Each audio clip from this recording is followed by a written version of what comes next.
Hola. Vamos a continuar con la lectura de la obra del doctor Sigmund Freud. Estamos ya avanzados, de hecho estamos creo que a 2 o 3 ensayos de terminar el volumen 13. Volumen 13, en 1913 aproximadamente. Estamos por leer, estoy por compartir con ustedes el texto llamado Experiencias y ejemplos extraídos de la práctica analítica. Como les había avisado, texto de 1913. La nota introductoria, voy a omitir las fechas de las ediciones. Si ustedes gustan revisarlas, están en la página 195. Solo diré que el traductor de las ediciones en castellano fue Ludovico Rosenthal. Esto quiere decir que es un texto, digámoslo, no tan difundido como los textos eh, traduc- traducidos por Luis López Ballesteros. Ajá. Ahorita no tengo al alcance de mi mano, los estoy viendo enfrente de mí. Mis ediciones de Luis López Ballesteros fueron difundidas aquí en México por Editorial Iztaccíhuatl, pero en cuanto a Ludovico Rosenthal, hay muy pocas ediciones, al menos aquí en México. Sin más, comparto con ustedes la pequeña nota introductoria de este texto. Dice James Strachey, el traductor de la obra: al aparecer por primera vez en International Zeitschrift für Psychoanalyse, era una revista publicada por el movimiento psicoanalítico, digo, encabezado justamente por Sigmund Freud, pero aparece por primera vez en esta revista. Esta nómina abarcaba 22 ítems. No entiendo muy bien a qué se refiere Strachey con esto. Vamos a continuar. 12 de ellos pertenecían a Freud, 9 eran de Ferenczi y uno de Tausk. Debo mencionarles que para 1913 Freud ya lideraba un conjunto de profesionales, un conjunto de médicos.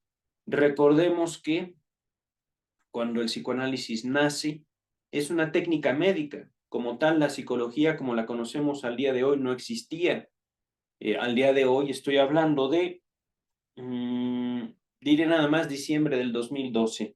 13, hoy es 13 de diciembre. Pero eh, lo que ustedes y yo conocemos como psicología fue, digámoslo así, una herencia de la academia, una herencia de la tradición universitaria, ¿sí? Ahorita vamos a regresar al texto. Había también una introducción cuyo autor no figuraba, pero que presumiblemente era Freud, ya que se la incluyó en los Gesammelschriften, la primera compilación de los textos de Sigmund Freud en alemán. Dice James Strachey, véase a sí mismo la página 197, ahorita estamos ya en la 196. 7 de los ítems, seguramente los ítems se referirá a experiencias, a, vaya, hechos concretos. Realmente les soy sincero, yo no he leído este texto que estamos a punto de abordar, que es un texto cortito.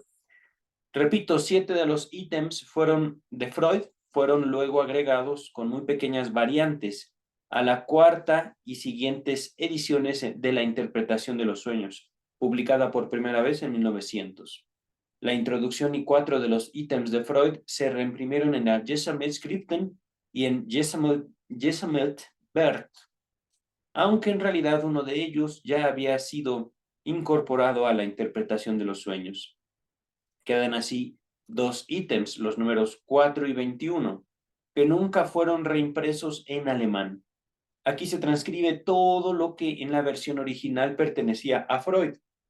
Nos ha parecido más sencillo conservar la numeración primitiva de los ítems. Los números faltantes corresponden a las contribuciones de Ferenczi y Tausk. James Strachey.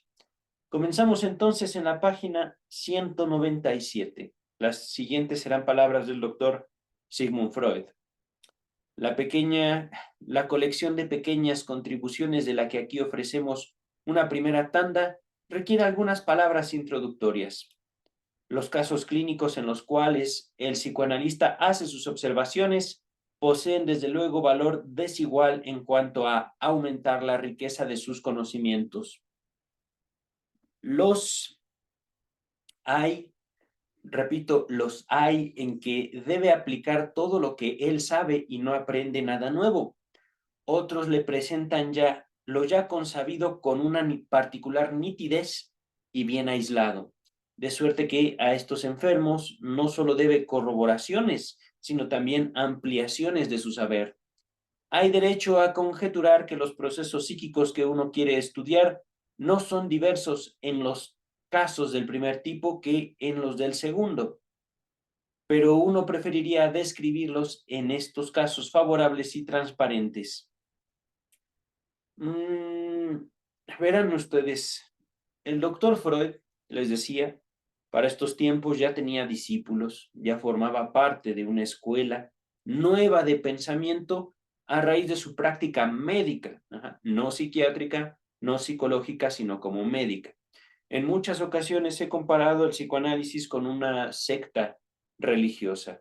Podríamos, por ejemplo, asegurar que el cristianismo nació como una secta del judaísmo. No pretendo ser ofensivo ni para el cristianismo ni para el judaísmo, ¿vale? En este sentido, el psicoanálisis surge como una práctica médica, podemos decir, surge como un movimiento sectario médico.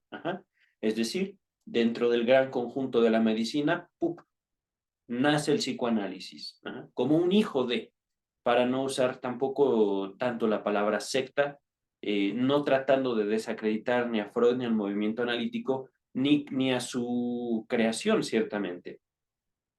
Podemos decir entonces, el psicoanálisis es hijo de la medicina. Y también aquí, por ejemplo, para ahondar en el conocimiento y la relación del psicoanálisis con la psicología al día de hoy, mucho de la práctica psicológica para el año 2022, mucho de la imagen que guardan los psicólogos, las psicólogas para la sociedad en general, viene del psicoanálisis. Es decir, si bien podemos decir el psicoanálisis nace como una continuación de la práctica médica, el hijo de la medicina, la psicología como la conocemos para el año 2022, mezclada con un conjunto de elementos que ahorita no quiero ahondar, nace a partir de la práctica del psicoanálisis llevada a cabo por el doctor Sigmund Freud y su escuela de pensamiento, ¿vale? Entonces, aquí cuando habla de, ¿cómo decirlo? Lo que está a punto de presentarnos son básicamente interacciones entre analistas y analizantes. Entendemos por la presentación de James Strachey que la mayor parte de estas experiencias, si no es que todas, vienen de la práctica del doctor Sigmund Freud, en las cuales nos acaba de decir, a veces eso que me decían me corroboraban mis conocimientos. No es que yo ya lo hubiera escuchado, es que tenía yo la esencia de eso que me dijeron. O bien, otras veces no era tanto una repetición, sino era más bien el paciente me llevaba a otros lugares, a otros puntos de vista de lo mismo. Y ciertamente, como novedad, podía yo aprender de ellos. Ahorita destaco este rasgo que he señalado en otros textos como una cierta pasividad del doctor Sigmund Freud, cierta, porque ahorita no se ha visto mucho en cuanto a las actividades, lo que hacía específicamente el doctor Freud en los análisis, lo que decía, la postura que tomaba es algo muy particular y digno de estudiarse. Ahorita vamos a ver qué es lo que nos dice específicamente el doctor Freud de lo que él veía, de lo que a él le decían, ¿vale? Esto me llama la atención, lo voy a repetir. Los hay, es decir, hay casos, hay pacientes, hay situaciones en que debe aplicar todo lo que él sabe y no aprende nada nuevo. Otros le presentan lo ya consabido con particular nitidez y bien aislado, de suerte que a estos enfermos no solo debe corroboraciones, es decir, está en lo correcto, sino también ampliaciones de su saber, es decir, tiene razón, pero, ¡pum!, hay derecho a conjeturar que los procesos psíquicos que uno quiere estudiar no son diversos en los casos del primer tipo que en los del segundo. Repito, tenemos razón, tenemos derecho a pensar, conjeturar que los procesos psíquicos que uno quiere estudiar, digámoslo así, el objeto de estudio del psicoanálisis, lo anímico inconsciente, no son diversos en los casos del primer tipo que en los del segundo, es decir, es lo mismo. Los dos, los que nos aportan algo nuevo y los que no,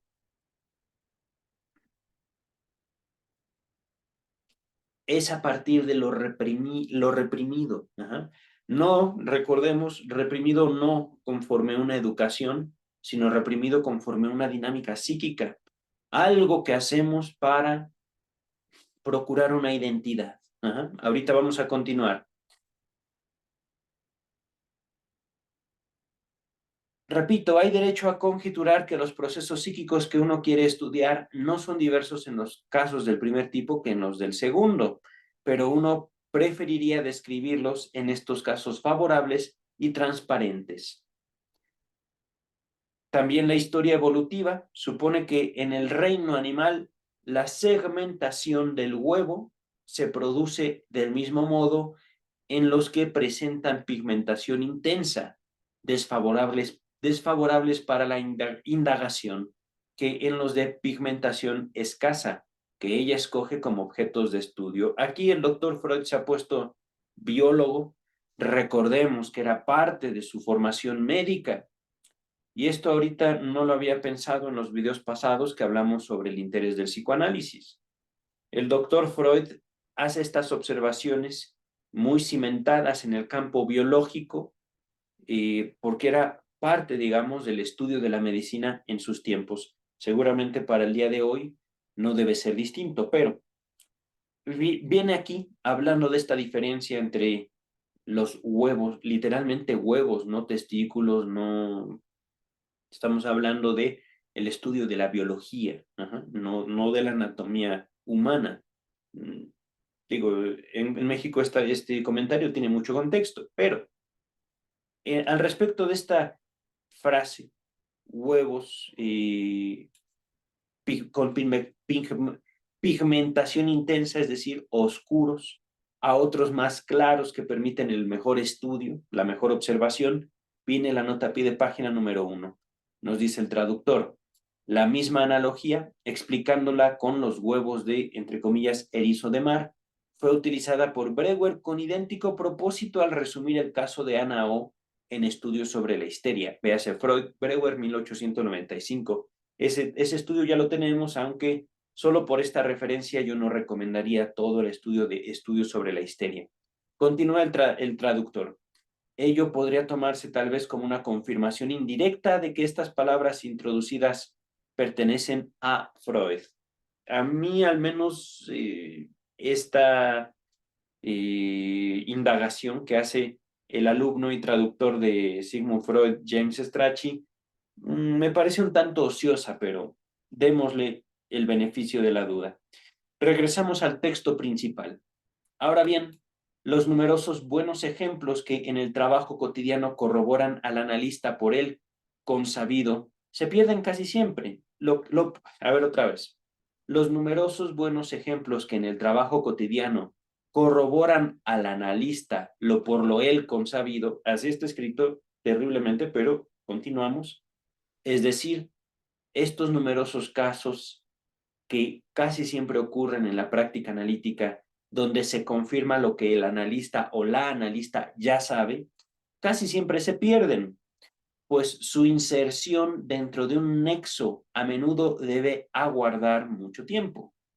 Por eso posee cierto valor arbitrar una forma para que esas experiencias y esos ejemplos se publiquen y ofrezcan al conocimiento general, sin que se deba guardar su elaboración y su subordinación bajo determinados puntos de vista. El doctor Freud está escribiendo horrible.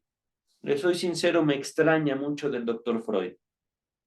Está acomodando palabras, seguramente también obra de sus traductores, pero de forma tal que no se entiende muy bien lo que quiere decir.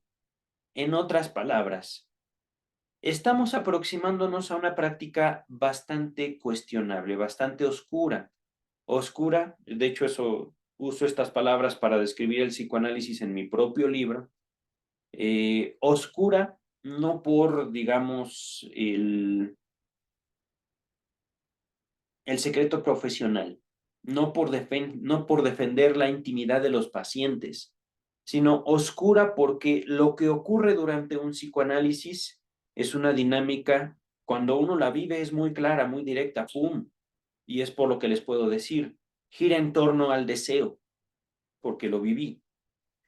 Y sin embargo, al momento de querer describir eso que yo llamo un deseo, es cuando las cosas se tornan oscuras.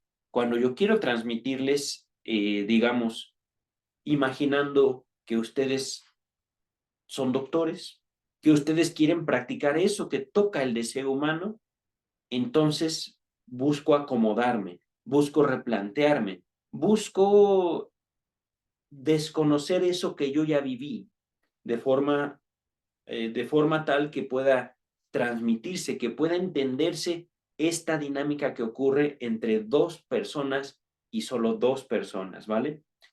El analista y el analizante. Ahorita vamos a continuar. La sección aquí iniciada requiere, perdón, la sección aquí iniciada quiere ser el espacio donde se pueda insertar ese material. Parece obligada la tesis más extrema en la oposición. La seriación de ejemplos no obedece a regla alguna. Nota a pie de página número 2. Dice el traductor, otra serie de observaciones que con el mismo título se publicó un año más tarde, incluyó una contribución de Freud, entre comillas. Me parece es un texto, no lo conozco, no lo ubico yo, no lo conozco. El gran logro en el sueño. Fue incorporada a la interpretación de los sueños, véase volumen 5, página 414, con excepción de un pasaje que damos allí a pie de página, una tercera y última serie de observaciones publicada en 1915 no contenía nada de Freud. Debo decirles que, por supuesto, recuerdo el estudio que hicimos, que se los voy a dejar en la descripción, y ya estoy aprendiendo a usar las pestañitas estas de video recomendado, ¡pum! La interpretación de los sueños es un texto básico, el texto que ven a ser, que presenta al psicoanálisis a la comunidad médica del año 1900, 1898 aproximadamente 1900, pero es un texto que va cambiando mucho conforme el tiempo, que contiene, es verdad, digamos como una estructura básica, una esencia, los planteamientos del doctor Freud, el estudio que hace de el abordaje científico de su tiempo al respecto de los sueños, pero hay porciones de la interpretación de los sueños tan, ¿cómo decirlo?, que cambia tanto con el tiempo, que hay tantas observaciones a pie de página, que es muy difícil seguirle la línea a una idea. Es muy difícil seguir, digamos, lo que quiere decir el doctor Freud, porque va aumentando y aumentando y aumentando y aumentando el contenido. Ajá. Me resultó bastante difícil ciertas porciones, no puedo decir que toda la interpretación de los sueños. Pero llegamos entonces al punto número 1. Miren, sueño a raíz de una ocasión, repito, a raíz de una ocasión no discernida. No entiendo bien el título. Ocasión no discernida. Parece ser un sueño originado a partir de una oportunidad perdida. Es así como lo estoy interpretando. Vamos a ver qué dice el texto. Un hombre de buen dormir despertó cierta mañana en un lugar veraniego de las montañas del Tirol, con la idea de haber soñado. Entre comillas, este fue el sueño. El Papa ha muerto. Fue todo el sueño. Ajá. Durante la mañana de ese mismo día, su mujer le preguntó, lo que sigue está entre comillas, ¿oíste hoy temprano el terrible repicar de las campanas? Replicar. No se replican las campanas, repican. Pim, pim, pim. Ajá. Ahí se cierran las comillas, esa fue la pregunta de la esposa de este señor. No lo había oído, pero era evidente que había soñado con eso. La interpretación que su sueño dio de las campanas era su venganza sobre los piadosos tiroleses. Según informaba la prensa, el Papa sufría una ligera indisposición por esos días. Antes de continuar, viene aquí la nota número 3. Voy a compartirla con ustedes. Véase una versión más amplia de este sueño en la interpretación de los sueños, página 244. Si ustedes gustan, pueden ir a la interpretación de los sueños, página 244, pero para la 244 me supongo que ya se había hablado acerca de la tesis principal del doctor Freud en su obra magna, La interpretación de los sueños, que es el sueño como cumplimiento de deseo. Ajá. Esta aproximación al sueño como un problema psicológico, como un objeto de estudio psicológico, psicoanalítico. Cuando digo psicológico es que podemos dar cuenta de una estructura mental, de un aparato psíquico. Con eso quiero decir psicológico. Soy yo usando esa palabra.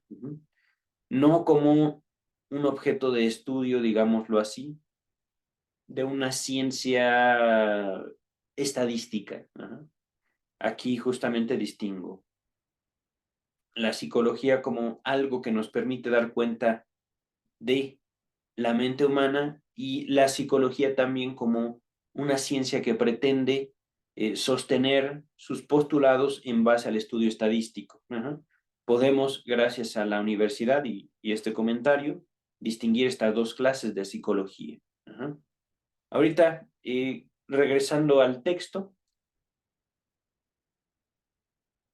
se entiende que cuando el hombre dormía, se escuchan las campanas, campanas que terminan despertándolo a él y a su esposa, o no tanto a él. Es decir, escuchando las campanas, él sueña. Y aquí justamente se ve una de las funciones, si no es que la principal del sueño, que es el guardián del dormir. Para que el sujeto pudiera seguir durmiendo, mató al papa, ¡pum! Es decir, realiza un acto psíquico, una interpretación de esas campanas y queda dormido, se queda soñando. El Papa muerto. Bueno. Regresamos al texto. Punto número 2 o segunda anécdota. Tiene por título, mira, ocasión no discernida entonces, antes de avanzar. No discernida quiere decir soñando, el soñante escucha las campanas y no quiere saber por qué resuenan las campanas. Simplemente, seguro murió el Papa. Sí, sigue durmiendo. Continúa el texto. Segunda anécdota. Las horas del día en los sueños. Dice, con mucha frecuencia hacen las veces de la edad del soñante en algún periodo particular de su infancia. Así en un sueño, las 5:15 de la mañana significaba la edad de 5 años y 3 meses, el significativo momento en el cual le nació un hermanito. Muchos ejemplos similares. Nota número 4, seguramente. Exacto, nos remite otra vez a la interpretación. Dice la nota 4. Este ítem y el siguiente se incluyeron con pocas variantes en la interpretación de los sueños, volumen 5, página 411. Entonces, antes de continuar, se habla en la interpretación de los sueños acerca de los símbolos. Parte de la simbología, parte de el manejo de los símbolos son los números justamente.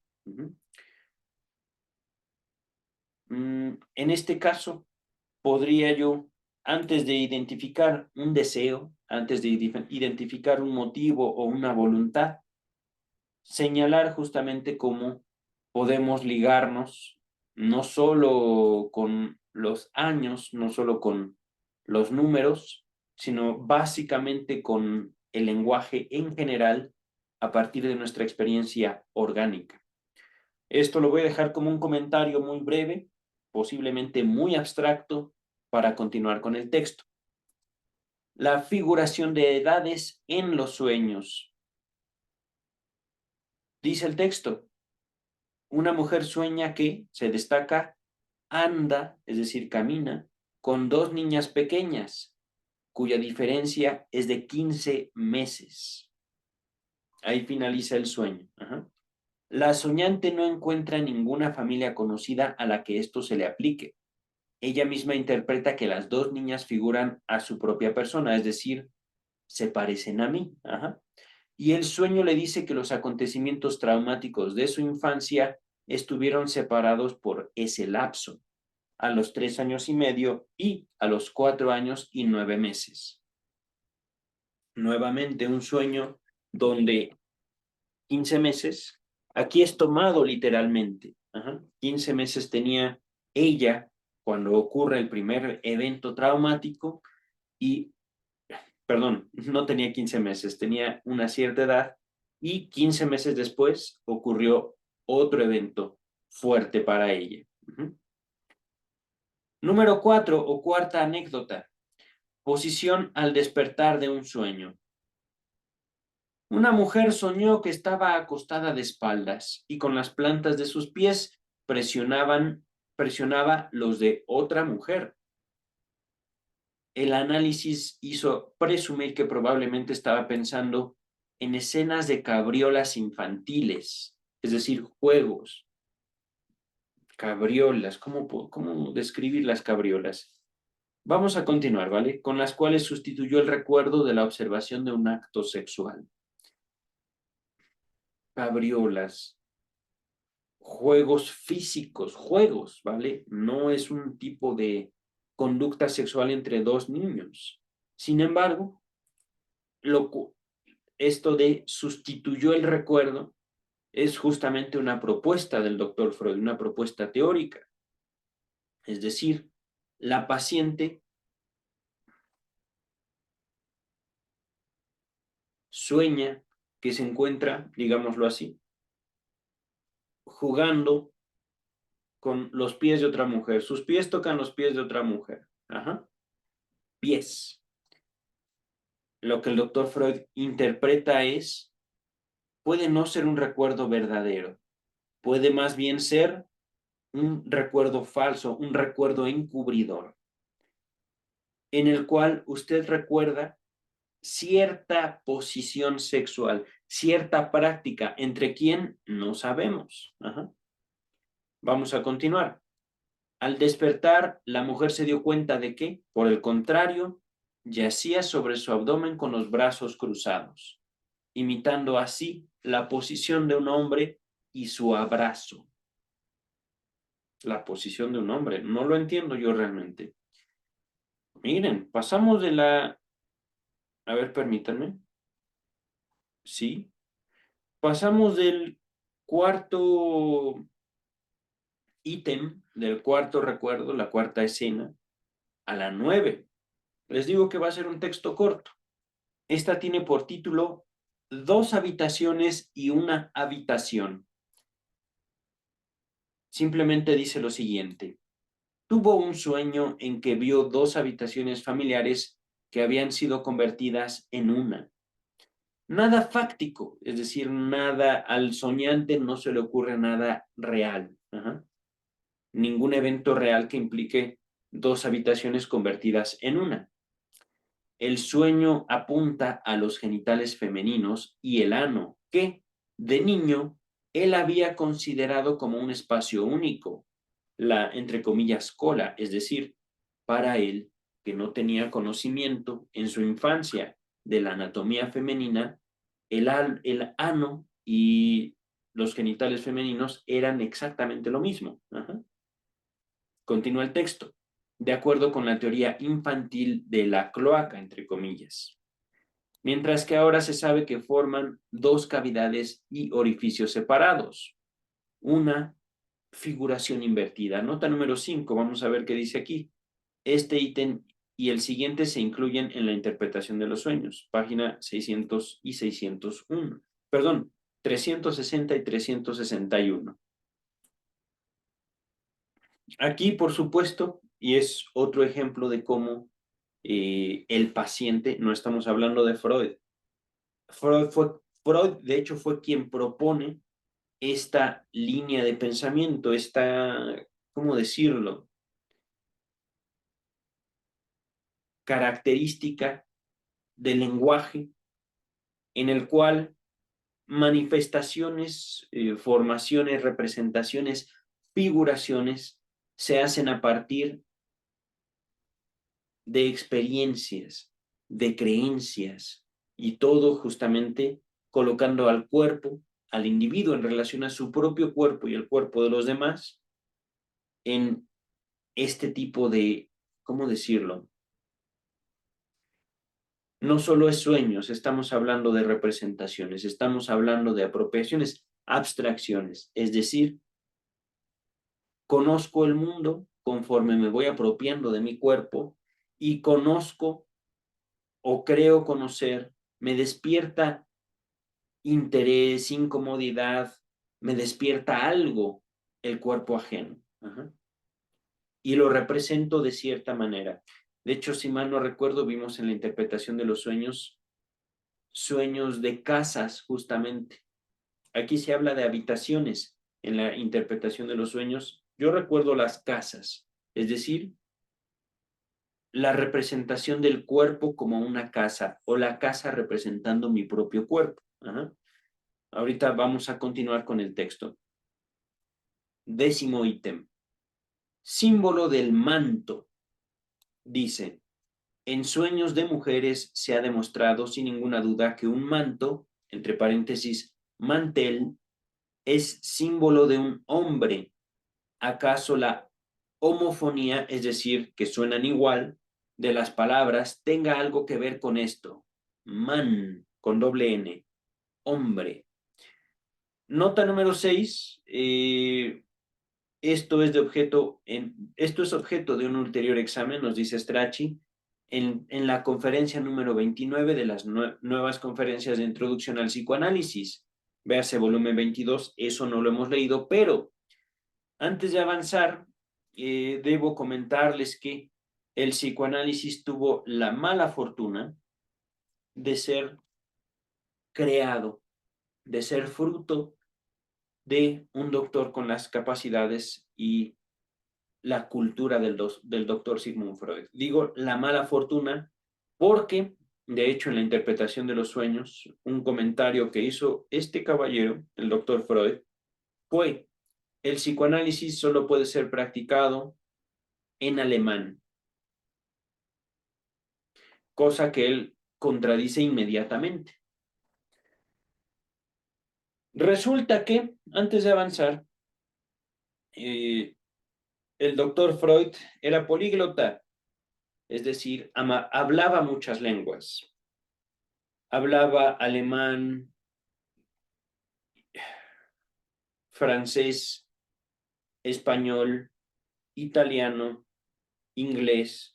Y aquí esta palabra man con doble N se asemeja mucho a la palabra man, hombre en inglés. Ajá. Es una, es una dificultad severa, ¿eh? En cuanto uno busca aproximarse al psicoanálisis, en cuanto a que al menos su servidor me ha costado mucho trabajo, entre otras cosas, pronunciar los nombres de todos los investigadores que revisó el doctor Sigmund Freud. No sé si son ingleses, italianos, franceses, alemanes, españoles, de donde sean, pero hay veces que sí los apellidos no tengo ni idea de cómo pronunciarlos.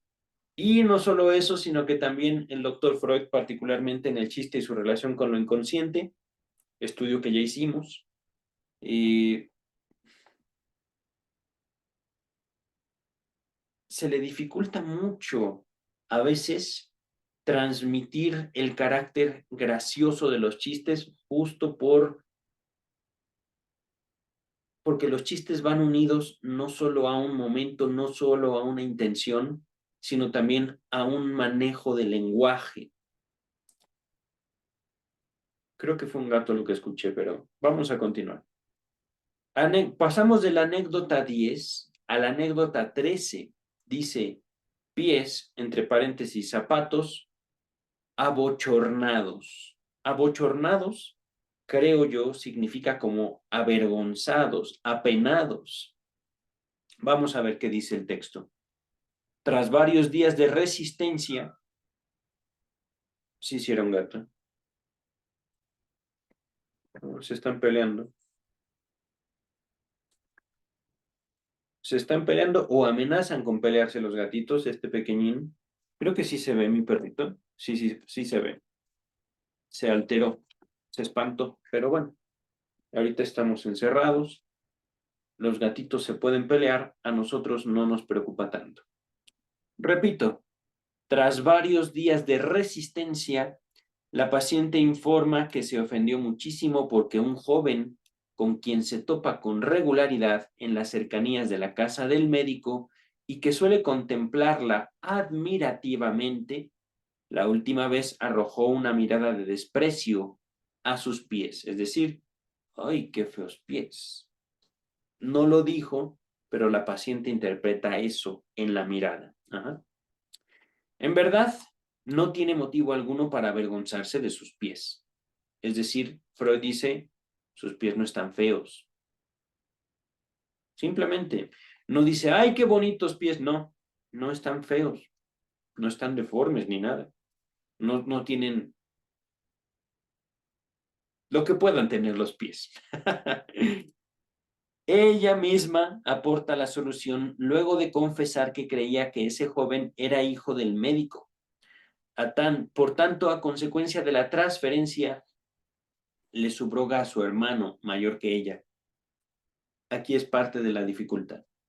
Le subroga a su hermano, es decir, ese muchacho seguro es hijo del médico. Seguro, seguro que sí.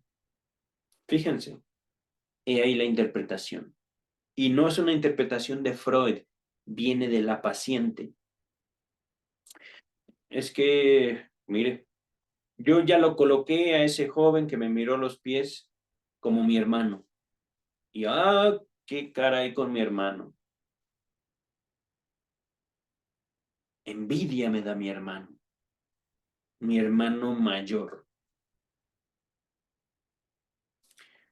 Aquí, por supuesto, se relaciona la interacción. Él y yo somos iguales, no como usted. Yo no puedo compararme con usted. Usted es el médico al cual yo vengo a consultar. Yo reconozco en usted un conocimiento, una posición. Aquí se ve, digamos, lo estoy haciendo como más notorio, la relación médico-paciente como una subrogación de la relación, como un sustituto, como una forma de la relación padre-hijo, madre-hijo, madre-hija. Ahora, continúa el texto, sigue el recuerdo de que hacia los 5 años ella solía acompañar a su hermano al baño, donde lo miraba orinar. Presa de envidia por no poder hacerlo como él, un día trató de emparejársele, haciendo lo mismo. Entre paréntesis, envidia del pene. Antes de continuar, esto es algo de lo cual se ha hablado muy, muy poquito hasta el volumen 13. Ajá. Continúa el texto, pero se mojó los zapatos y se enojó mucho cuando su hermano se burló. Esta experiencia agrega comando, es decir, la paciente agrega, comandó su posterior conducta en la escuela. Es decir, esta burla que le hace el hermano, porque ella no podía orinar como él, tomó posesión de ella en la escuela. Comandó su posterior conducta en la escuela. Quiere decir, se le impuso, ¡pum!, compulsión. Ajá. Ahorita continuamos con el texto. Cuando algo no le salía bien de primer intento, nunca se resolvía a ensayarlo de nuevo, de suerte que fracasó por completo en muchas materias. Un buen ejemplo de la influencia de lo sexual como paradigma un gran ejemplo, un buen ejemplo de la influencia que lo sexual obra sobre el carácter. Nuevamente es un escrito muy raro. Como paradigma, las vivencias que tenemos en la construcción o relación con nuestro propio cuerpo y el cuerpo ajeno fundamenta la vida. Estoy poniéndolo con otras palabras. Aquí con lo sexual no es, enfatizo, coito. Es simplemente, él orina parado. Pues yo también. Ay, no puedo. ¿Cómo que no puedo? Bueno, cuando yo no puedo, pues ya no lo intento. Punto. Al diablo. Me explico. Cuerpos distintos, obrar, no me refiero a cosas escatológicas, es decir, construcción de la relación de yo con mi cuerpo y exploración de otros cuerpos, otras anatomías, otras vivencias y, por supuesto, apropiación del mundo en todo esto. Nota número 15, pasamos de la 13 a la 15. Autocrítica de los neuróticos. Es siempre llamativo y merece particular atención que un neurótico suele insultarse, menospreciarse a sí mismo, etc. Aguas aquí a estos colegas que hablan de autoestima. Vamos a ver cómo se sostiene eso ahorita. Como en el caso de los autorreproches, a menudo se logra entenderlo mediante el supuesto de una identificación con otra persona. En un caso, las circunstancias que rodearon la sesión llevaron a solucionar de otro modo ese comportamiento. Miren, antes de continuar, entenderlo como una identificación con otra persona, es decir, maldito yo, ¿por qué no soy como él? O maldita yo, ¿por qué no soy como ella? Pero hay otra solución, dice aquí Freud. La joven dama, que no se cansaba de aseverar que era poco inteligente, no tenía talento, etc., no quería indicar con ello sino que su cuerpo era muy hermoso y escondía esta vanagloria tras aquella autocrítica. ¡Oh! Por lo demás, tampoco en este caso faltaba de referencia conjeturable en los de este tipo a las consecuencias dañinas del onanismo. A ver, a ver, a ver. Puedo entenderlo primero, pero nuevamente el escrito dificulta la comprensión. Vamos a ver.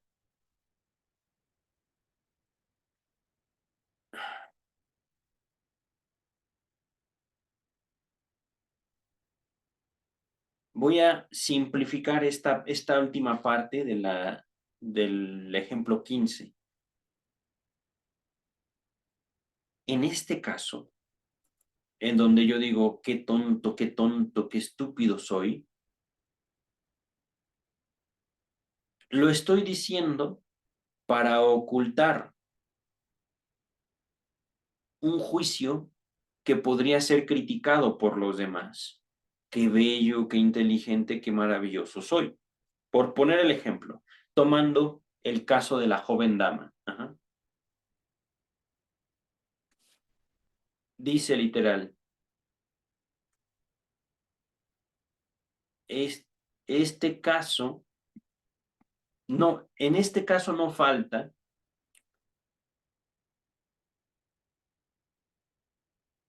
en este caso se presenta la referencia a las consecuencias dañinas del onanismo. Vimos un texto que se llama Contribuciones para un debate sobre el onanismo, de Sigmund Freud. Ajá. El onanismo, ¿qué es onanismo? Masturbación. Ajá. Consecuencias dañinas. Podría entenderlo de varias formas. La primera, por ejemplo, uno se maltrata como se maltrata a sí mismo los genitales durante una masturbación. Podía entenderlo así, consecuencias dañinas, no que la masturbación haga daño por sí misma, sino que no solo la masturbación, sino el coito en general es fuente de un dolor, pero es un dolor tolerable. Ajá. No es un dolor desagradable, no es un dolor que nos, nos impida llevar a cabo el acto sexual. Mm,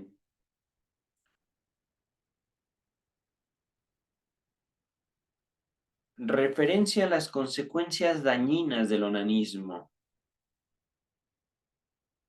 No puedo, no puedo, no puedo. No soy. Entiendo también esta pequeña frase, consecuencias dañinas. Quiere decir, huyo de la culpa al señalar lo que no hago, lo que no soy, tras la cual oculto lo que sí hago, lo que soy. Ajá.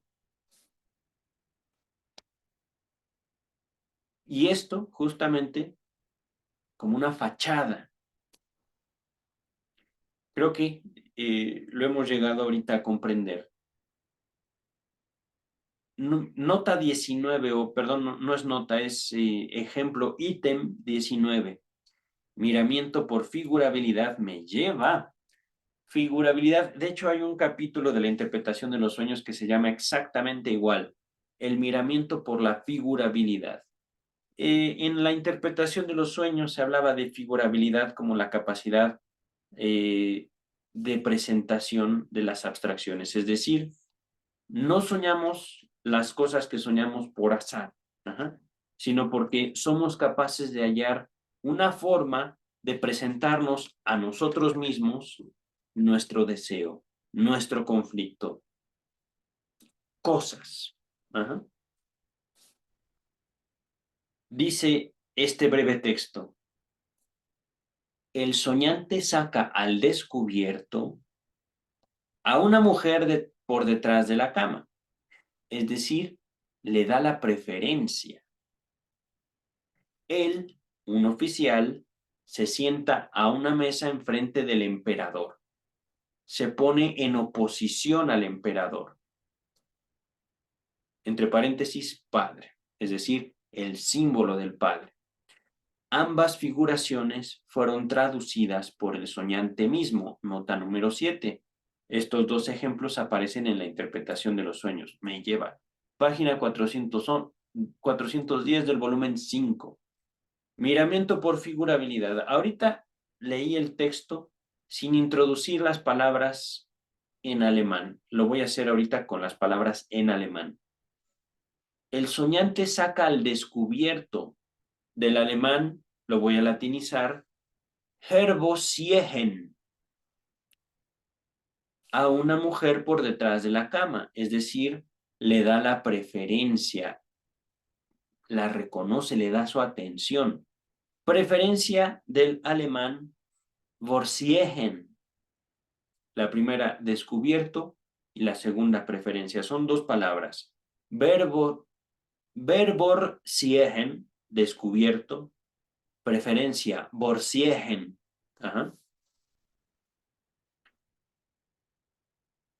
Ambas figuraciones, quiere decir las dos situaciones, fueron traducidas por el soñante mismo. Y aquí es una observación importante de la interpretación de los sueños. Fueron muy pocos sueños los que interpretó directamente el doctor Freud. Más bien, el doctor Freud introducía el psicoanálisis a su relación con sus pacientes a través de la interpretación de los sueños, es decir, le enseñaba a sus pacientes a distinguir cómo se formaban sus sueños a partir de la interacción, por ejemplo, que compartían y a partir también de las vivencias en el día pasado. A partir de esta autoobservación es justamente como el doctor Freud pretendía transmitirles a sus pacientes el psicoanálisis. Y esto como, digámoslo, no una forma de terapia, no una forma de perfeccionamiento moral, ético, ciudadano, no. Es más bien una relación con uno mismo a partir de la observación del deseo. El deseo en psicoanálisis no como el yo quisiera, no como la lámpara de Aladino, sino algo mucho más profundo. Ajá. Pasamos al ítem número 20. Dice, sueños sobre personas muertas. Si alguien sueña que habla con un muerto, se asocia con él, etcétera, ello a menudo significa su propia muerte. Y esto, antes de continuar, no como un presagio, no como soñé que entonces estoy prediciendo que voy a morir así. No. Recordemos, el sueño como un cumplimiento de deseo. Representar la muerte propia no es, en todo caso, un deseo suicida. No lo es. Tiene que ver, por supuesto, con lo que está ocurriendo en la vida del paciente en ese momento. Podría justamente un sueño de muerte significar un gran alivio, y no en un futuro, sino en el mismo sueño. Dice el texto, pero si en un sueño se acuerda de que esa persona está muerta, lo que el soñante en verdad hace es rechazar el hecho de que eso signifique su propia muerte. Nota número 8. Observación incluida nuevamente en la interpretación de los sueños, página 431. Ok. Mm. Ítem número 21. Sueños fragmentarios. Estos a menudo contienen únicamente los símbolos referentes al tema del sueño. Por ejemplo, he aquí un sueño enmarcado en un contexto de impulsos homosexuales. Lo que sigue está entre comillas. Él iba a caminar a algún lugar con alguien. Puntos suspensivos. Entre paréntesis, confuso. Puntos suspensivos, globos.